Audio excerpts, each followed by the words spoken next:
What's up, y'all? Welcome back to the SuperCupofJoe. Today I'll be giving you my review for the trial of the Chicago 7, streaming on Netflix today. It released in a few select theaters in September, but it didn't go worldwide because of COVID. Paramount decided to sell the rights to Netflix, so you can watch it on there. Netflix is getting a lot of deals. It's directed by Aaron Sorkins, the director of Molly's Game, did the screenplay for Moneyball and The Social Network. He's also written a bunch of plays and has a bunch of cameo roles in TV shows like 30 Rock and Entourage. He actually wrote the screenplay for this movie back in 2007 and wanted Steven Spielberg to direct it, but plans didn't fall through, so fast forward to 2018, he filled the role. So the film is a true story about the Chicago 7, a group of anti-Vietnam War protesters charged with conspiracy and crossing state lines with the intention of inciting riots at the 1968 Democratic National Convention in Chicago. It might be hard to believe while watching, but this all really happened. There's flashback scenes with archive footage. The acting may be a little over the top dramatic for some people, but if you do your research and look into the case, you see and read what was said and done in this courtroom. Timing with these movies and shows, especially this year, is good and bad. Good as it can be an eye-opener, motivate people, educate you on something you didn't know or learn in school, like a lot of stuff. Bad as in a money grab, like, oh, it's a bad time right now, so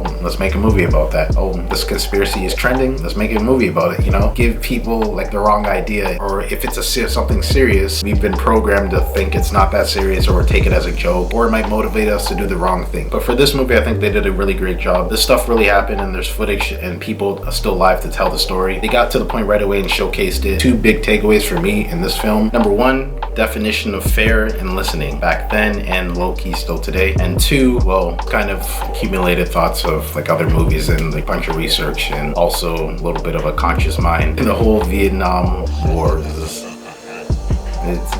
I like to say the world has made progress. I do say it to make people feel better. A lot of people just say that too just to make themselves feel better, but if I'm being honest, we're kind of at the same spot. I'm not going to go into all that. I'm going to keep it about the movie. It's really good. It's entertaining. Highly recommend it for people to watch if you have Netflix. Unless you're one of those people who like to stay in their little safe haven, don't want to be bothered with any type of history or unsettling like stuff, then I understand. I don't want to spoil the movie or even the case if you never heard about it. I want you to watch the movie, then do your research afterwards. The whole cast was good, but the standouts for me were Frank Langella as Judge Julius Hoffman. He's a real person. He passed away in 1983, I believe. I don't know his whole biography, so I can't really judge him. I'm just going off from what I saw in the movie and what I've read about the case. This is the perfect definition of being drunk with power, entitlement, and possibly unfit for work when you have a certain status or job, you know? I actually was talking to a friend about this earlier today. Different situation, but it's still relatable. It's the same thing. He did a good job portraying the behavior of what everyone in the courtroom described the judge was exhibiting. Sacha Baron Cohen, Mark Rylance also give great performances. They were both great actors. Yahya Abdul-Mateen II as Bobby Seale is also a very strong performance. This man is building up quite a resume. I already knew about Bobby Seale in the Black Panther Party, but I didn't know he was part of this case, and also didn't know that this was during the time Fred Hampton was killed, who also appears in the movie, played by Loose in Waves Calvin Harrison Jr., another young good actor. Judas and the Black Messiah that comes out next year will touch more on that event. Daniel Kaluuya will be playing Hampton in that movie. Again, the timing with everything is weird. I understand why they do it, but for the people that don't know, it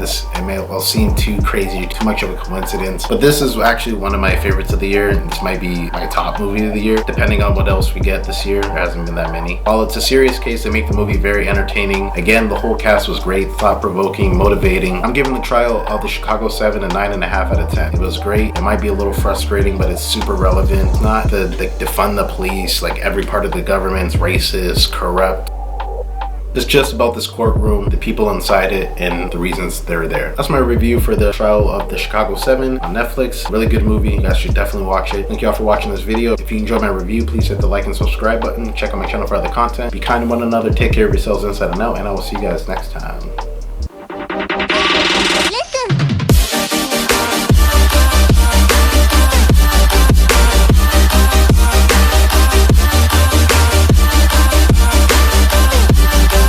The legend will never die.